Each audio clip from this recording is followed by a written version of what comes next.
दलितों में सेंधमारी की है, इसलिए लग रहा है कि उसामा का सीट निकलना वहाँ से निश्चित माना जा रहा है, क्योंकि दलित इस बार उसामा के साथ चला गया है। सभी जगहों की बात कर लें तो जनसुराज 3 नंबर पे रहेगी, वोट काटने का काम करेगी जनसुराज। महागठबंधन के पक्ष में बहुत सारे वोट पड़ रहे हैं, क्योंकि एमआई जो समीकरण हम लोग ने देखा 15 साल के बाद इस बार एकजुट, चाहे वो महागठबंधन हो चाहे एनडीए हो, दोनों के लिए कहना बड़ा मुश्किल है कि नहीं हम ही जीत रहे हैं, चाहे वो कहे कि नहीं हम ही जीत रहे हैं, ऐसा नहीं है। बताया था मैंने कि 5-3 का रेशियो रहेगा। 5-3 का 5 एनडीए को कि गठबंधन 5-3 रहेगा, बस 5-3 इतना जान लीजिए। 5 कहाँ जाएगा, 3 कहाँ जा सकता है। पहले चरण के चुनाव में सिवान का भी चुनाव संपन्न हो गया। सिवान में 8 जो सीट है, 8 सीटों पर क्या कुछ हुआ, आज दिन भर की जो खबरें थी उसको लेकर के तमाम खबरें हम आप तक पहुंचाने का काम करते रहे, और तमाम जो हमारे साथ आज सिवान के पत्रकार मौजूद हैं और ये बताएंगे कि 8 सीटों का क्या कुछ हाल है। हालांकि सिवान की जो 2 सीटें हैं, रघुनाथपुर सबसे ज़्यादा और बड़ी हॉट सीट है, और उसके बाद से सिवान सदर विधानसभा की सीट। हमारे साथ कई पत्रकार बंधु जो सिवान के मौजूद हैं, और ये तमाम लोग आज 8 विधानसभा क्षेत्र में जाकर के रिपोर्टिंग की है। उससे पहले जो वरिष्ठ संवाददाता हैं अभिषेक श्रीवास्तव, इन्हीं से बात कर लेते हैं। कैसा रहा आज का चुनाव और किस तरीके से क्या कुछ स्थिति 8 विधानसभा में हम बात बिल्कुल चंदन जी, देखिए आज सुबह से ही हम लोग लगातार कवरेज के लिए, चुनाव कवरेज में हम लोग रहे। बात करें सिवान सदर सीट की, तो शुरुआत में जैसा कि मेरा पहले का अनुभव रहा है चुनावों का, तो सुबह में है मतदाताओं की भीड़ होती है, लेकिन वैसा कुछ इस बार सदर में नहीं देखने को मिला।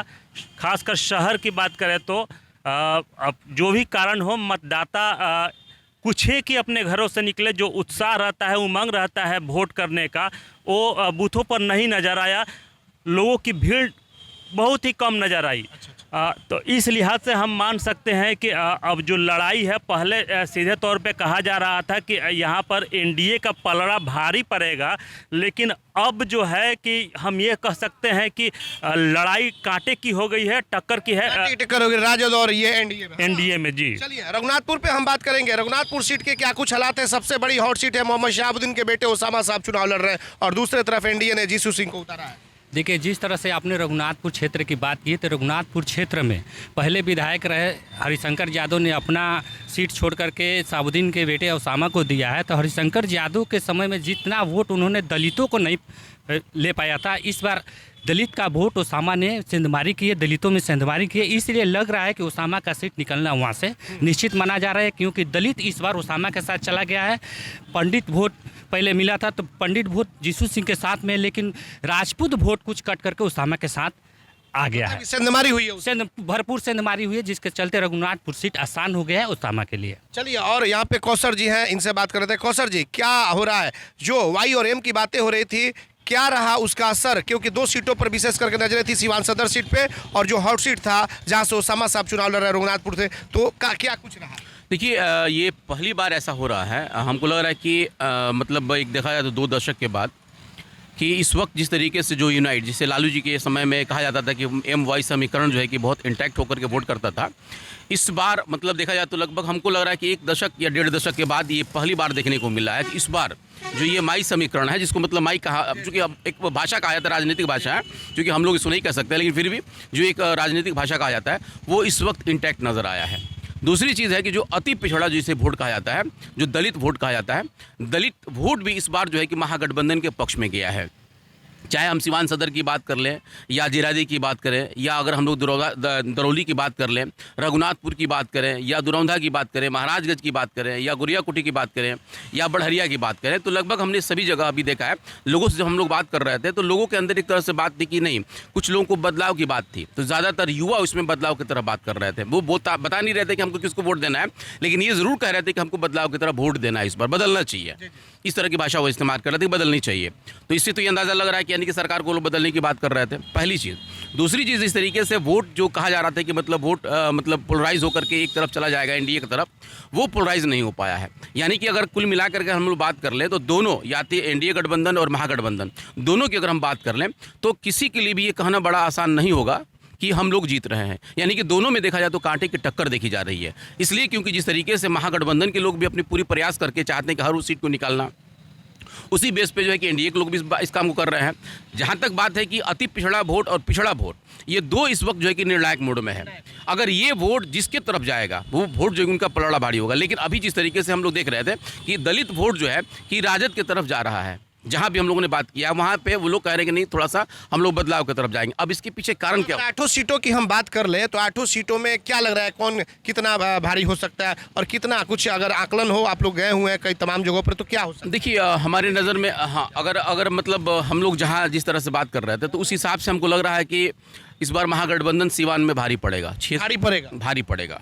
जो 6 है, क्या उसमें कुछ बढ़त हो होगा? सकता है, एक का इजाफा हो सकता है। एक का तो एक जो सीट होगा वो कौन सा सीट हो सकता है? मैंने हमको लग रहा है गुरिया कोठी सीट जो है कि गुरिया कोठी हो सकता है। तमाम बूथों तक गए, क्या लग रहा है सीवान में जो 8 सीट है, किस तरह का चुनाव हुआ आज?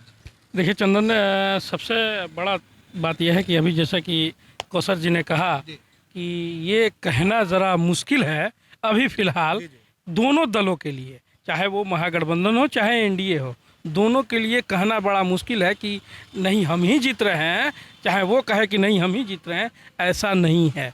क्योंकि जिस तरह जीरादेई की बात कर ले अगर, तो सांसद भी लगे हुए थे, उनकी भी प्रतिष्ठा दांव पर लगी थी। वहाँ से भीषम कुशवाहा के लिए वो लोग मदद कर रहे थे, वो सीट हो गई। फिर आपको महाराजगंज से एमएलसी विनोद जायसवाल अपने बेटे को उतारे थे। तो इन दोनों सीटों की बात कर ले तो क्या आपको लग रहा है? देखिए, दोनों सीट की बात जहाँ तक कर रहे हैं, जीरादेई की बात कर ले, जीरादेई के जो सिटिंग विधायक हैं अमरजीत कुशवाहा, और उधर से आए थे एनडीए की तरफ से भीष्म सिंह कुशवाहा। ये भीष्म सिंह को कोई नहीं जानता है। जनसुराज के मुन्ना पांडे भी आ गए थे। जी बिल्कुल, मुन्ना पांडे आए थे। तो मुन्ना पांडे, जनसुराज 3 नंबर पे रहेगी। हम सभी जगहों की बात कर लें तो जनसुराज 3 नंबर पे रहेगी।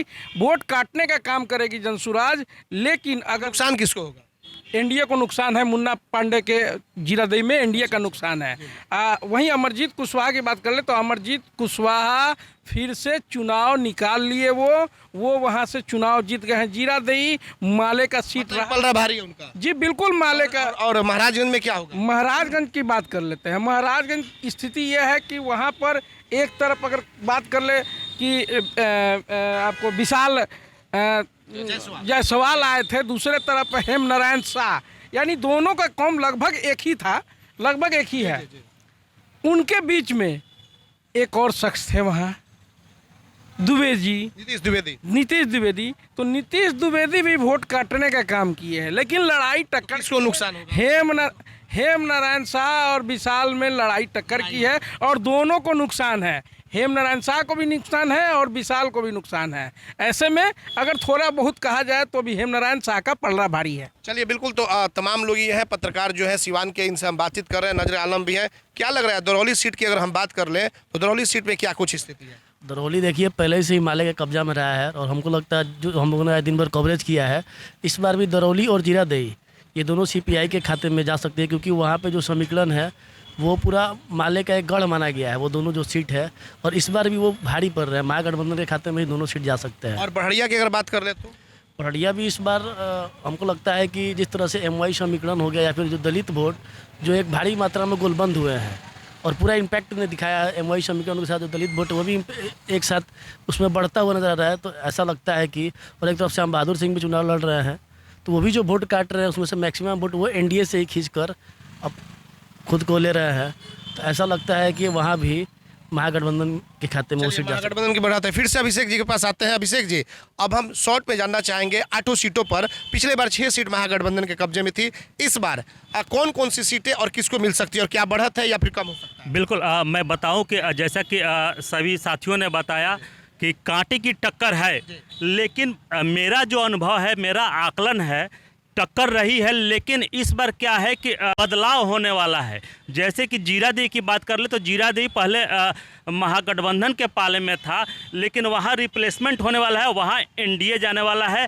वही बात करें आपको दरौदा की, दरौदा एनडीए के पाले में वो सीट थी, लेकिन अभी जो हमारे आकलन है, रुझान है, उसके अनुसार वह सीट महागठबंधन के पाले में जाने वाला है। उसी तरह बात करें बढ़हरिया की, बढ़हरिया महागठबंधन के पाले में था, लेकिन ओवरऑल जो मैंने पूरा घूम कर जो मैंने जनता से, मतदाताओं से बातचीत की, उसके अनुसार मुझे ये लग रहा है कि एनडीए वहाँ पर वो सीट निकाल लेगी। जीत का अंतर कम हो, लेकिन वो कोठी क्या होगा? गोरिया कोठी जो है वहाँ भी कांटे की टक्कर है, लेकिन वहाँ एनडीए अपना सीट बचाने में कामयाब रहेगा। वहीं बात करें सदर सिवान की, तो सिवान भी अपना सीट बचाने में कामयाब रहेगा और रघुनाथपुर कौन बचाने में कामयाब रहेगा? एनडीए बचाने में कामयाब रहेगा और वहीं रघुनाथपुर में भी आरजेडी अपनी सीट बचाने में कामयाब रहेगी। तो ओवरऑल मेरे अनुसार मैं बताऊं तो 5 सीट जो है वो एनडीए के पाले में जा रही है और 3 सीट महागठबंधन के पाले आपके हिसाब से जो 6 थी उसमें से कम होगा, 5 चला जाएगा एनडीए को, 3 जाएगा महागठबंधन को। आप बताइए, छोटा सा रिएक्शन जानेंगे कि क्या होगा, 8 में से कितनी सीटें किसको देंगे? इस बार बहुत बदलाव हो रहा है। महागठबंधन के पक्ष में बहुत सारे वोट पड़ रहे हैं, क्योंकि एमआई जो समीकरण हम लोग ने देखा 15 साल के बाद इस बार एकजुट एमआई समीकरण में एमवाई के वोट में एक भी टीका करने के लिए एनडीए उसमें से हासिल नहीं कर रही है, बल्कि महागठबंधन में महादलित वोट बढ़ रहे हैं। इसलिए महागठबंधन का संख्या सिवान में बढ़े, सेम टू सेम रह सकता है लेकिन घट नहीं सकता है। चलिए, सेम टू सेम रह सकता है, घट नहीं सकता है। आपका क्या आकलन है? अगर शॉर्ट में हम बात कर लें 8 विधानसभा सीटों की, तो क्या हो सकता है ये बताइए। देखिए, अगर हम लोग जो अभी हम लोगों ने ग्रास पे काम किया है, देखा है, लोगों से बात किया है आज के अनुसार, तो मेरे हिसाब से ऐसा लग रहा है कि सदर जो सीट है अवध बिहारी चौधरी जी विन कर रहे हैं। कम मार्जिन होगा लेकिन जीत सकते हैं ये। जीरादेई में वर्तमान जो स्थिति है वो वही रहेगी, वहाँ अमरजीत कुशवाहा मतलब बरकरार रह सकते हैं भाकपा माले से। हाँ, लेकिन कांटे की टक्कर आपको दरौली में है। दरौली सीट पे जो बहुत लोग हल्के में ले रहे थे लोजपा प्रत्याशी को, वहाँ ये मामला उल्टा पड़ सकता है, क्योंकि वहाँ बहुत कांटे की टक्कर है, वहाँ कुछ भी हो सकता है। रघुनाथपुर में ओसामा साहब बढ़त में हैं, क्योंकि उनके साथ जो अति पिछड़ा और महादलित वोट था वो बिल्कुल लास्ट में इंटैक्ट हो गया है। यानी कि यूँ कहा जाए तो जो राजद को परंपरागत वोट था उस वोट बैंक में और कुछ इजाफा हो गया है। तो इस हिसाब से देखा जाए तो रघुनाथपुर जो है कि महागठबंधन जीत सकती है। महाराजगंज की बात है, महाराजगंज वहाँ पर जो है कि क्या कहते हैं हेमनारायण साहब वो सीट जेडीयू से जीत सकते हैं। गोरिया कोठी में अगर हम लोग मास लेवल पे बात करें तो वहाँ पे अभी भी जिस तरीके से अनवारुल हक का मतलब बढ़त है, वो अगर जिस तरीके से काम किए हैं, अब उसके आधार पे महादलित और पिछड़ा वोट जो, चूंकि वहाँ पे अगड़े पिछड़े की बात, राजपूत कास्ट के जो वोट है वो लोग भी, वही मैं बता रहा हूँ, पीपल हत्याकांड हुआ था उसको लेकर के वो लोग अगड़े पिछड़े की जो बात थी, तो वहाँ पिछड़ा समाज बिल्कुल खुल करके महागठबंधन को वोट किया है। राजपूत समाज भी जो है कि खुल करके, यानी कि ओपन, पहली बार इस तरह हो रहा है कि ओपन होकर के राजपूत समाज ने भी इस बार राजद को वोट दिया है। देखिए, इस चीज़ को आप भी समझ सकते हैं बंटी जी, कि जिस तरीके से अभी जो गोंडा का जो सांसद हैं बृजभूषण शरण सिंह, उनको इसलिए उतारा गया था ताकि कम से कम वो जो डैमेज था उसको कंट्रोल किया जाए, लेकिन वो कंट्रोल हुआ नहीं है। वहां पर भी राजपूत वोट जो है कि जितना भी वोट है लगभग उसमें से देखा जाए तो 80% वोट राजद को चला गया है। तो अगर इस आंकड़े से भी बात कर ले तो महागठबंधन दुरौंधा देखा जाए तो वहां पे अभी माले जीत रहा है, चूंकि जीत माले के हिसाब से, मतलब कि आपके हिसाब से 6 महागठबंधन की सीट थी, तो उसमें से क्या कुछ घट रहा है या बढ़ रहा है? क्या 7 सीट महागठबंधन, 1 सीट प्लस होगा उसका गोरिया कोठी प्लस होगा, एक जो है कि महाराजगंज में ये महागठबंधन का जो पहले सीट था वो हार सकते हैं लोग। बढ़ सकता है आपके आकलन से। आप बताइए क्या होगा? देखिए, आकलन अभी फ़िलहाल थोड़ा हमें लगता है कि जैसे कि हमारे भाइयों ने बताया, लेकिन मुझे लगता है कि बहुत जल्दबाजी होगी। मैं अभी इसका आकलन नहीं कर सकता हूँ, ना बता सकता हूँ, क्योंकि मैं पहले भी आपके चैनल पे मैंने बताया। क्या लग रहा है कि मतलब सीटें घट सकती है महागठबंधन की, वो ये बढ़ सकती है? नहीं, हमने पहले भी बताया था, आपके चैनल पे बताया था मैंने कि 5-3 का रेशियो रहेगा। 5-3 का? 5 एनडीए को कि गठबंधन? 5-3 रहेगा, बस 5-3 इतना जान लीजिए। 5 कहाँ जाएगा, 3 कहाँ जा सकता है? 5 जो है कि वो एनडीए का जाएगा और 3 महागठबंधन को जाएगा। कौन कहाँ का जाएगा? मतलब कि आपका आकलन है कि वो घट सकता है? घट सकता है। बिल्कुल, आपने देखा कि कई यहाँ के वरिष्ठ पत्रकार हैं, उन लोगों से बातचीत हुई, सीधे तौर पर अपनी अपनी राय इन लोगों ने कही है। कुछ लोगों ने यह कहा कि भाई इस बार महागठबंधन की जो सीट है 6 से ज़्यादा होंगी। कुछ लोगों ने कहा कि 7 हो सकती है, और कुछ लोगों का कहना है कि इस बार एनडीए जो है वो 5 सीट लेगा और 3 पर ही महागठबंधन सिमट जाएगा। हालांकि 2 सीटों पर तमाम लोगों की निगाहें टिकी हुई है, सिवान सदर सीट और सबसे ज़्यादा बड़ी हॉट सीट है जो कि रघुनाथपुर विधानसभा सीट है। लेकिन अब देखना होगा कि 14 तारीख को जो परिणाम आता है उसमें जनता का फैसला क्या होता है, जनता किसे अपना मत दे करके और सदन में भेजने का काम करती है। बिहार तक के लिए सिवान से चंदन कुमार।